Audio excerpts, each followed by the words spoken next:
Atato Brahma Jignasa. Having become human being, one should inquire. The problem is that inquiry is required, but about whom? About what? So we should understand that. So today, with whatever little time is there, a brief overview of what these three theories are discussed from Srimad Bhagavatam. Same Big Bang theory, the same theory of evolution, and the same heliocentric model cluster. We'll do brief discussion and then we'll take some questions so that we'll just get an overview. Actually, at least in the written history, we have the information about last 2500 years. And we also hear that the scientists are working hard day and night, dedicating their lives, try to understand the cosmos and present it to one and all. Starting with Aristotle, Plato, etc., who are from 400 BC, 500 BC. Now 2023, 400 BC, like more or less 2500 years. They are working hard to understand and explain. And we also need to work hard to understand and explain. Without understanding and explaining, nothing comes just like that.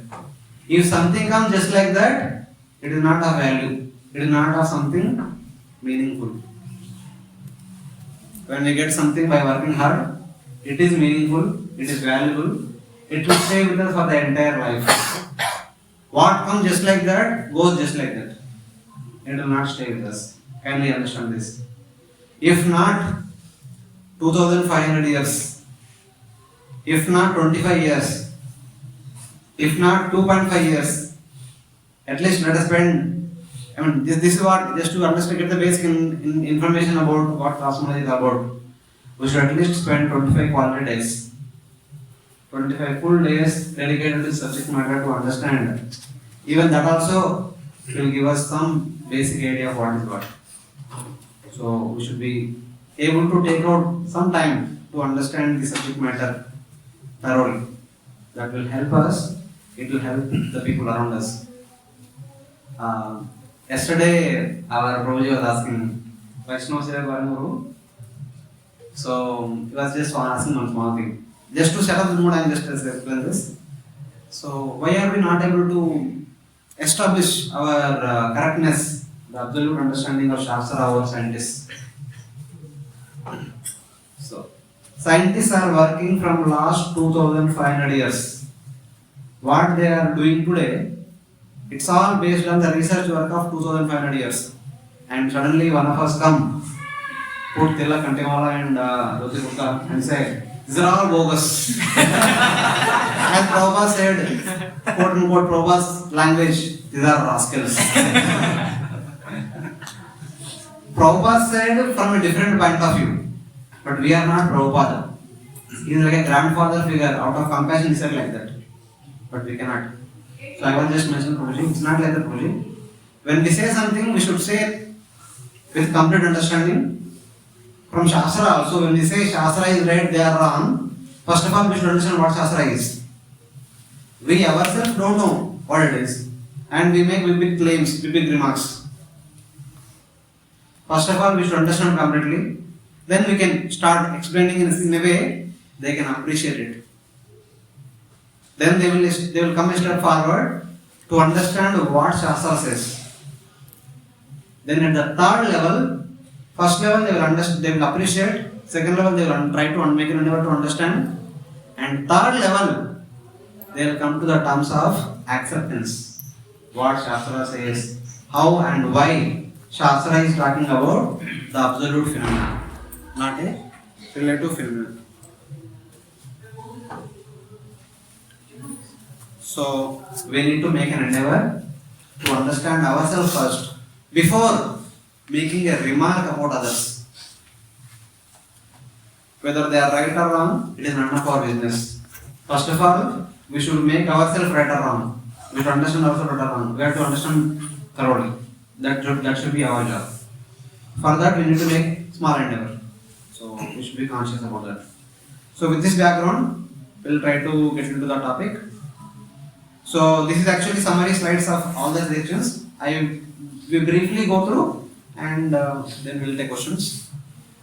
Those, at least some of you might be practicing bhakti for a couple of years or many years. Some of you might be very new, but still it does not matter. The topic might be first time all of you might be hearing. Everything might be very new, but still there is no worries about that. Just pay attention with complete open mind.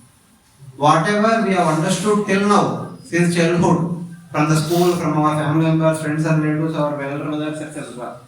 Let us keep it aside for some time. Let us, with fresh mind, let us see what Bhagavatam says. So then, we can compare and analyze what Shastra says, what science says, how they are same, how they are different, why they are same, why they are different, etc. Analysis can be done later on. From the very first step, we should never ever compare. That is not at all a good idea. First, we should understand ourselves properly, what it is. What Bhagavatam is trying to tell us.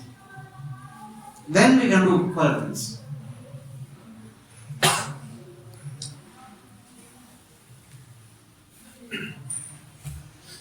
Here, audio does not come. Okay, no problem. We'll skip this. No problem. So, Srimad Bhagavatam begins with creation.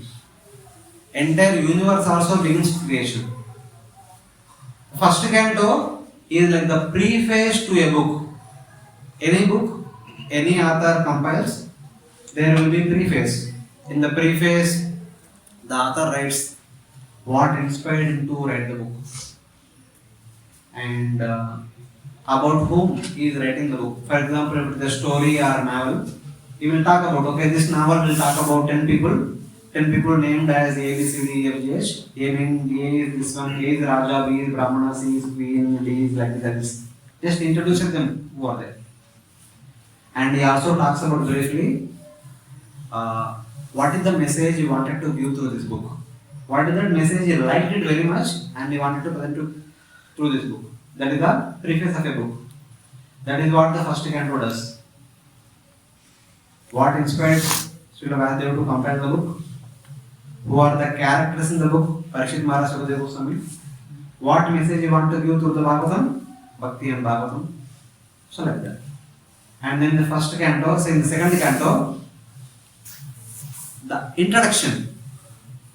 Introduction to any book describes the summary of the entire book very briefly. For example, all of you have seen through the contents of Bhagavad Gita, the content section, or at least the chapter number, chapter names. So out of 18 chapters, what was the first chapter of Bhagavad Gita? Observing the battlefield of Kurukshetra. So Arjuna came forward and saw who is assembled there, but what purpose they came, what is the outcome of this battle. According to his understanding, he speaks to Krishna. So he says, why should we fight if the result is going to be bad, etc. Then second canto, what Krishna does? Contents of Gita summarized. All the different teachings of Bhagavad Gita are briefly done in the second canto. Lord Krishna thought this is sufficient for Arjuna. Arjuna is an intelligent person.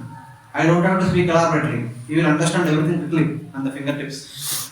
So Krishna gave a summary of the entire teachings of the Vedas. Not Bhagavad Gita in nonsense.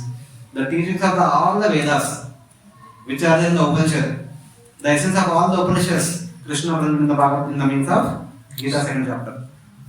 Third chapter, Arjuna said, So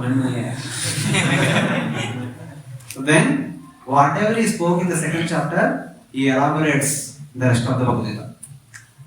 Second chapter is contents of Gita summarized. That is the introduction to the entire book. So like that, second canto Bhagavatam also introduction to the entire book. So the introduction begins with introducing what Bhakti, who Bhagavan is. Who is Bhagavan? Bhagavan is the creator, not Krishna. Bhagavan is introduced in the form of Vishnu. Who is Vishnu? He is the creator of the universe in which all of us are living. The greatness of the Supreme Lord is introduced in the beginning of the Bhagavatam. When we understand the greatness, we can appreciate Lord's sweetness.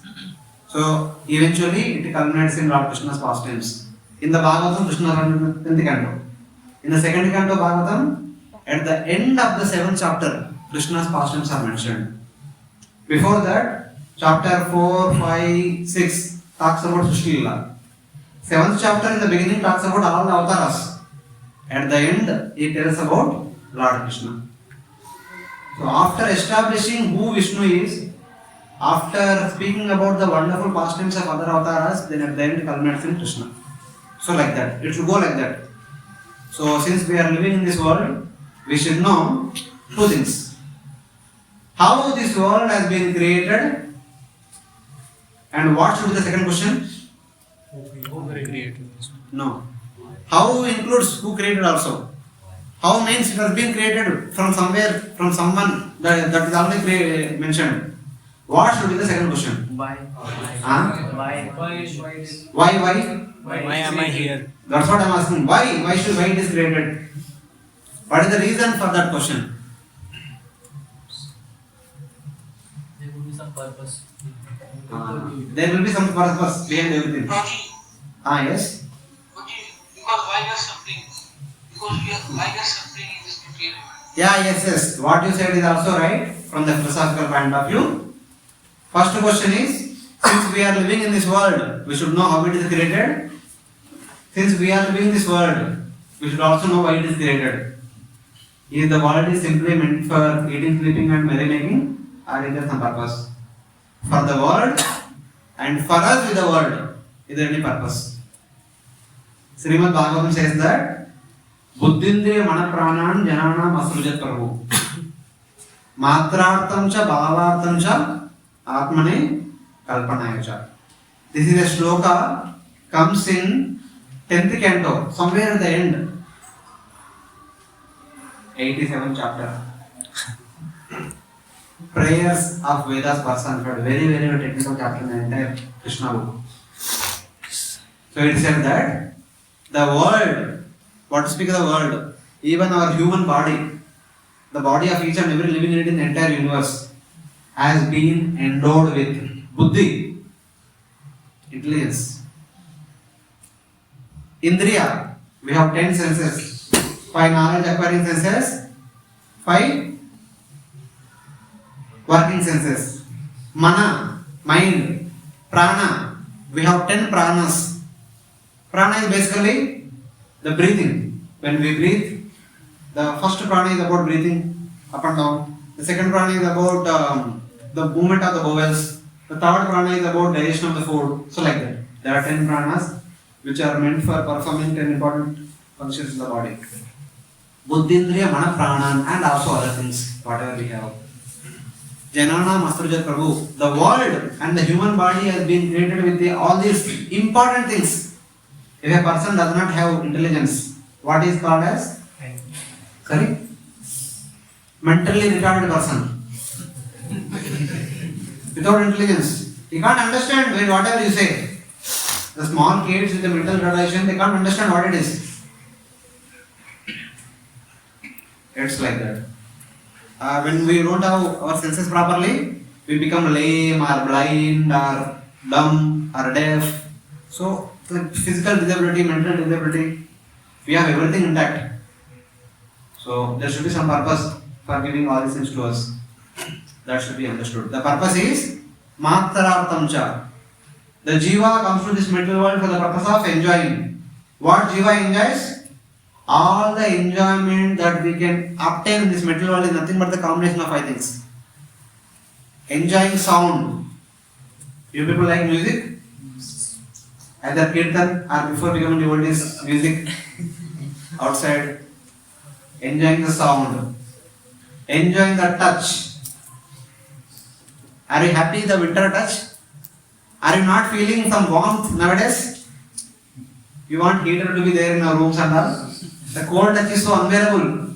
In the hot summer, hot touch is so unbearable. We want some comforting touch. Shabda, Sparsha, Rupa. Do we not want to see something beautiful? People travel to many from devotee circle, holy places. but for other circle places of enjoyment, Kulu Manali nearby only. So like that, form, and also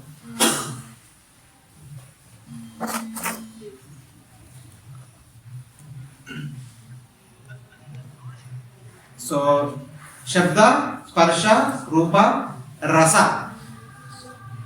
How many people does not want to have proper meals, tasty meals, tasty prasadam? Yes or no? If every meal, morning, afternoon, evening, some dry prasadam is given, would you like to have it? Every morning we want to have some tasty prasadam. That's the biggest industry, the restaurant industry. After cosmetics, the biggest industry is restaurant industry. And finally, fragrance. Who does not want to smell nicely and experience nice fragrance? The cosmetic industry is all about that. Beautiful looking and fragrant, being fragrant. All our enjoyment is nothing but these five things only. Matrartamcha. Once we are not satisfied with the enjoyment what we are obtaining in one lifetime, we will be promoted to next life species. There we enjoy. Then next, like that. Bhavartam. Sometimes as a human being, sometimes as a devata, sometimes as a alpha, like that we are enjoying life after life. Once all this is done, Atmane Kalpanayacha. We should make an endeavor to go back to Godhead. That is what we are all trying to do as a sadhaka. At least we have understood that. बहुत हो गया. There are wandering journey करके बहुत enjoyment हो गया. I will let me go back to Godhead. This is the twofold purpose with which the material universe has been created. One is to facilitate the enjoyment of the jiva. Second one is to help jiva to go back to Godhead. So, understanding the universe, understanding the body, the manufacturing of our body will help us accomplish these two things. Then should we understand or not? If it is helping us to complete our business here as fast as possible and wind up our business and go back to Godhead. So we should have proper understanding. With that intention, Bhagavatam begins with this topic. Second and third canto talks about creation. Fifth canto talks about the structure of the entire universe. Before talking about any other past tense. Afterwards, sixth canto onwards, all other past tense will begin. It's like that. As we were mentioning in the morning, Jnana Tapasa. We need to understand the transcendental activities and the transcendental appearance of the Supreme Lord. Understanding the Srishti also is one of the transcendental activities. Not working?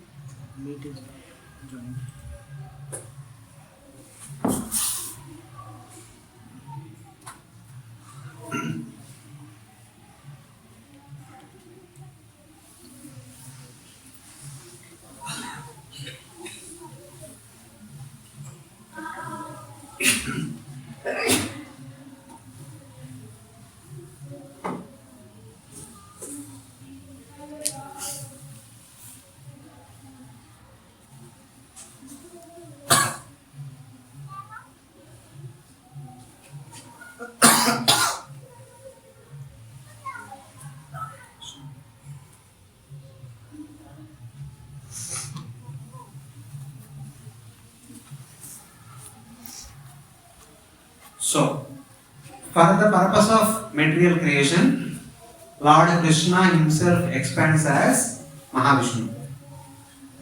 And Mahavishnu, utilizing his energies in the form of five tattvas, creates the entire material universes.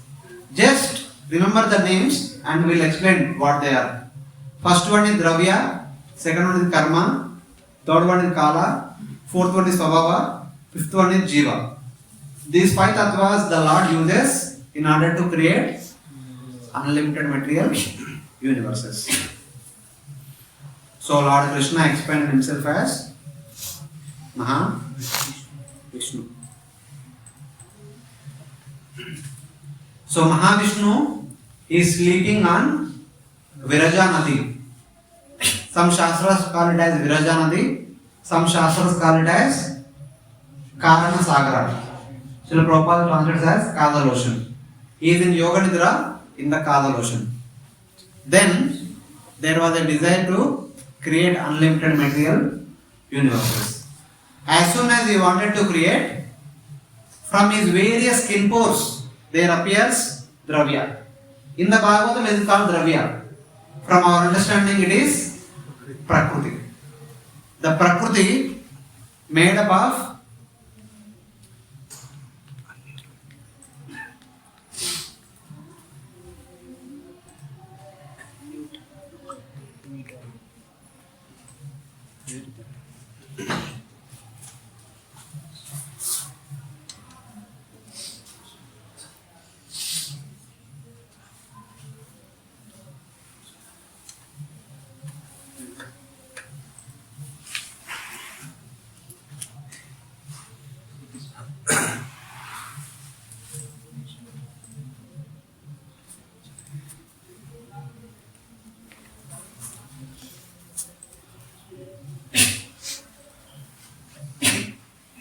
generally we use either Zoom or Teams.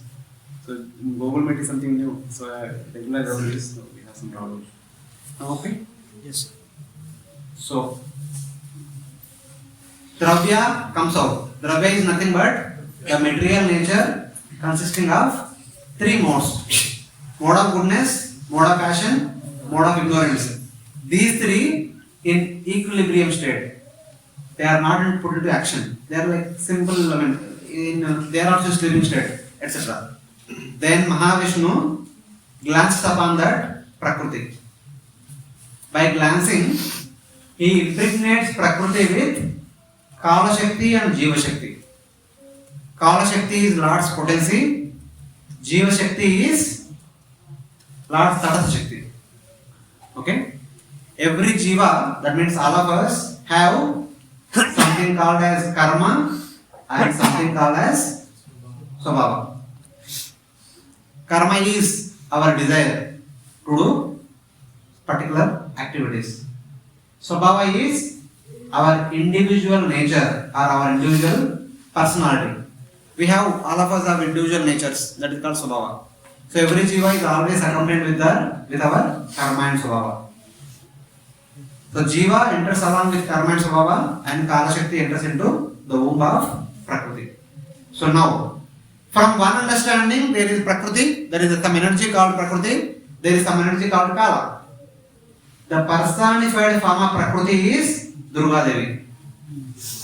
The personified form of Kala is Mahakala Purusha, who comes out of the eyes of Mahavishnu as Kala and the way transforms into Mahakala Purusha or Sadashiva, whom we call as Sadashiva.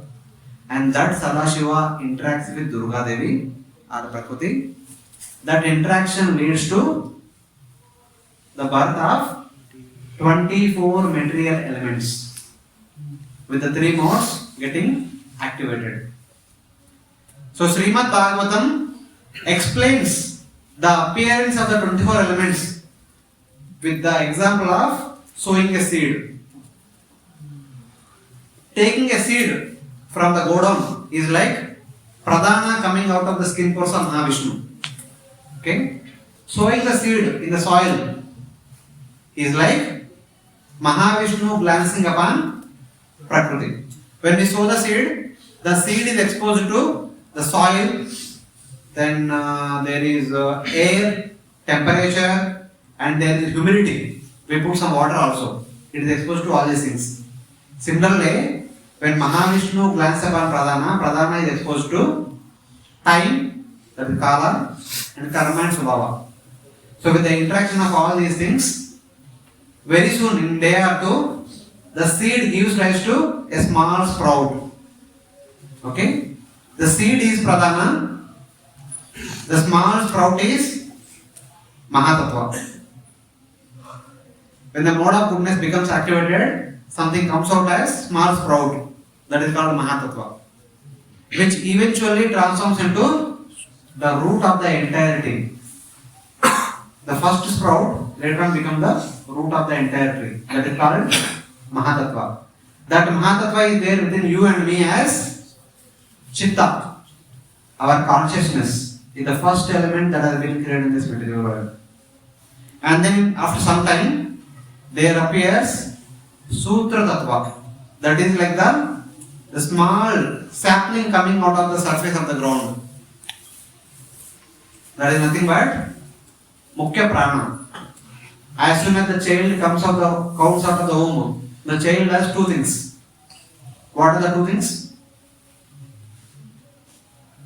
As soon as the baby comes out of the womb, in no time the baby should do two things. First one is crying. Second one? Huh? Breathing. If he does not breathe, he will die. The baby dies.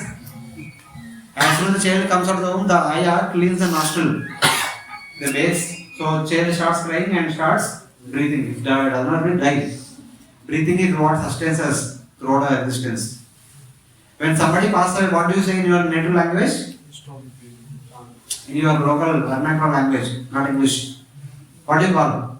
Somebody passed away. सांस पूरी हाँ? सांस पूरी हो श्वास पूरी हो गया और प्राण छोड़ दिया, प्राण चले गया, शरीर छोड़ दिया.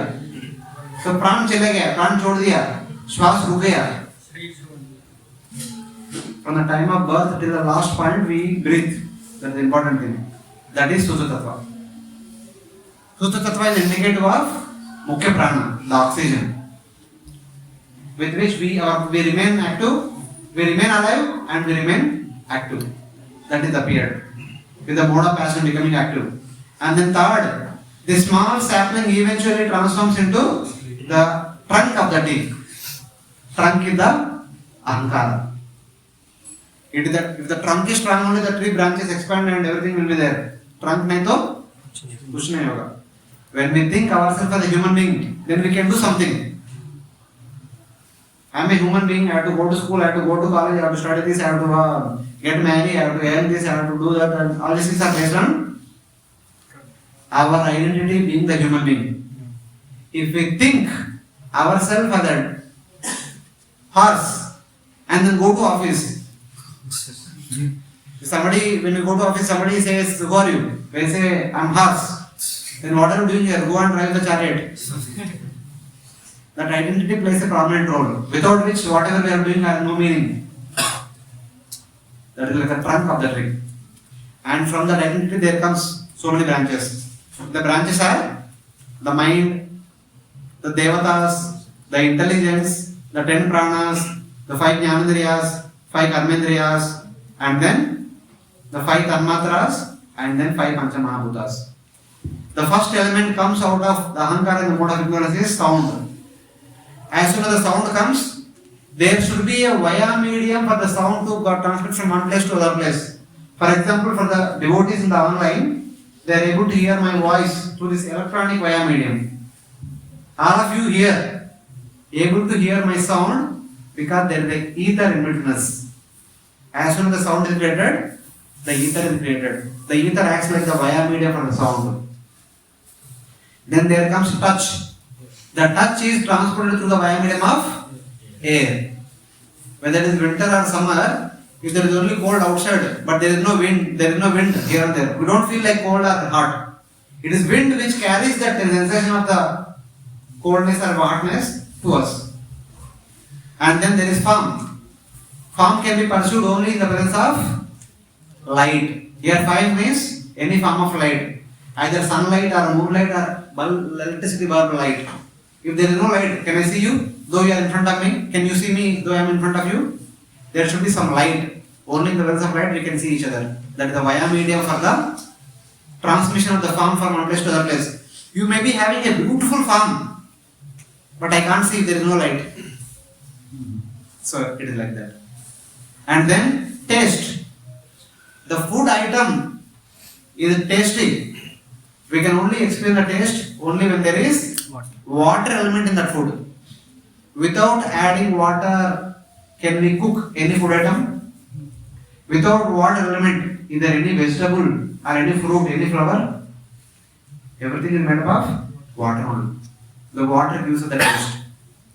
And fragrance. The fragrance of all the things that we experience is all coming from the earth only. The food, the basmati rice which we eat as a fragrant, that fragrance is coming from the earth only. We sow one seed in the earth.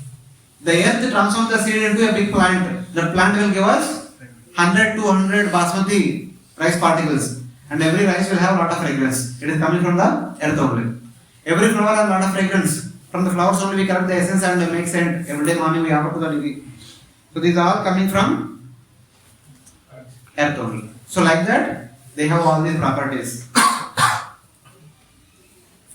So here you see, these are the 5 gross elements. These are the respective properties. These are the 5 knowledge acquiring senses with which we get all these information. And activities of these senses are under the supervision of these devatas. If there is no sun for one day, sun in any form, can we able to see any form? Either sunlight or moonlight or electricity light, none of these things are there. Are not there for 24 hours. We can't see anything. So this is how the devatas are facilitating. If there is no water element only, can we taste something? Our breakfast, lunch, dinner, or our drinking water or juice or anything? So something like that. And we have 5 action senses, karmendriyas. They are the devatas who will supervise the activities of these 5 action senses. And we have 4 internal senses, the mind, intelligence, ego and consciousness. Man, buddhi, ahankara, chaitanya. Our human body is made up of all these 24 elements. 5 plus 5 plus 5 plus 5, 20 plus 4, 24.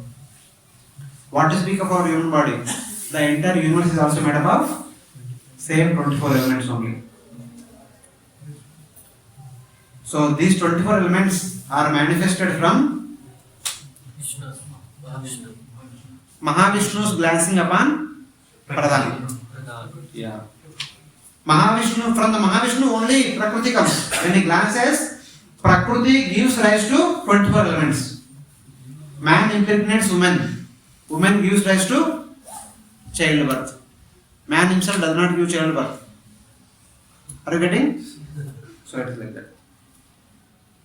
These are the 24 elements have been created by Prakriti. Prakriti is Durga Devi in that sense. So then, they were all lying here and there. They don't know what to do. Then Mahavishnu enters into all the 24 elements in the form of Vibhush Shakti or cohesive energy. As a result of which, all the 24 elements come together. From that combination, there appears unlimited Brahmandas. All of you, when you go your home, ask your mother how to make tefla or how to make paratha. Take atta, take water, take jeera, take haldi, take methi, take coriander. Add all of them. Make 1 kg dough. This is 1 kg dough. Adding all different ingredients and then make small balls.